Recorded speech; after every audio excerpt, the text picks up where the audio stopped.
د ملي اتل د ملي شهید مور ته چې کله مونږ ودرېدلو او دا خبر مو ورکه ته یقین ومنه زه مخامخ ولاړ وم، زه د هغې ځای ګواه یم.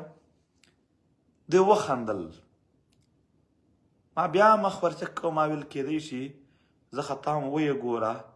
ما چې د هغې زموږ د ټول ملت د هغې عظیمې مور مخ ته بیا کتل، هغې خندل. ما ویل مورجانې ګیلمن شهید شو. هغې وویل چې څو میاشتې وړاندې د یو ویډیو کې ما ستا ته او ګیلمن را سره نستې، ما دا واده د ملت سره کړې وه چې ما خپل زوی ستاسو د ښه ژوند دپاره بخلی دی. نن د وطن یو مور خپله واده وفا کړې ده، خپله واده یې پوره کړې ده، یو مور خوشحاله ده. نن هغه بیا راته وایي نن د یو مور ته یو لوی اعزاز، یو لوی ویاړ حاصل شوی دی چې خپل زوی یې د دې ملت په خاطر قربان کړو.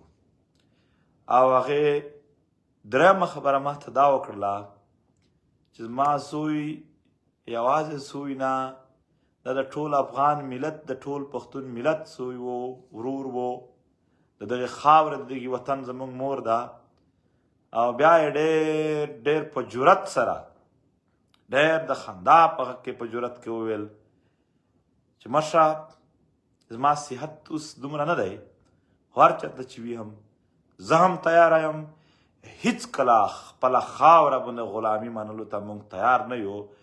موږ ټول زه هم هر ډول قرباني کوم، خو دا ملت به نور غلام، نور د بل د پنجو لاندې یو ذلیل ژوند ته موږ پرې نږدو. دا هغه ډاډ دی چې پښتون یې کله هم د تاریخ په اوږدو کې پښتنې مند یې دې صفت ته رارسېدلي دي. بیا یقینا دا قام، دا ملت یو لوی تاریخ هم جوړ کړی دی په هغو وختونو کې. محترم ډېر عزتمن وطنوالو، ډېر دروند قام یی، ډېر عزتمن او قدرمن خلک یی، یو لوی تاریخ لرئ، د چا سره مقابله نه کوو. خو دا حقیقت دی چې په خویونو کې ډېر عظیم خویونه هم زما دا ملت لري، زما دا پښتون افغان لري. زه په خپل ټول ملت ویاړ کوم او په خپل ملي شهید یا زموږ نور څومره هم ملي شهیدان دي په ټولو باندې ویاړ کوو چې څنګه باجرته، څنګه پیاوړی او څنګه د ټولو نړۍ مخ ته یو مثال ژوند او قربانۍ دوی وکړي.